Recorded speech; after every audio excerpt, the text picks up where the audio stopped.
Сіздің үстіңізден арыз түскені бойынша азамат сіздің үстіңізден арыз жазған. Танисыз бол апай, азаматшаны. Мұнау білдей бір аурухананың дәрігері пара алып жатқан жерінде түсірілген бейне кадрлар. Бірақ ақ халатты өзіне тағылған айыпты мойындамай отыр. Оның сөзінше ұсынылған ақша пара емес, қайтарылған қарыз екен. 47 мың теңге, да? Оны сіз қайда қойдыңыз? Ақшаны. Қайға қойдым, білмеймін, сумкама салған шығар. Сумканы салдыңыз ба? Сізге тағы да тергеуші айтып отыр ғой.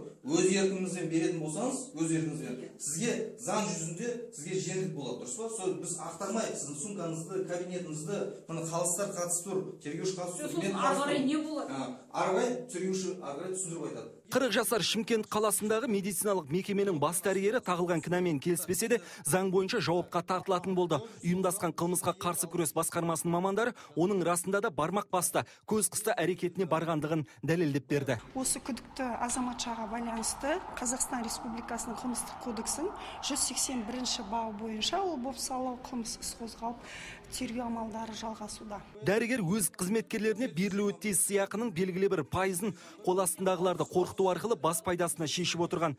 Күдікті 4 баланың анасы болып табылғандықтан оған қатысты бұлтартпау шарасы қолданылып, ешқайда кетпеу туралы қолхат алынды.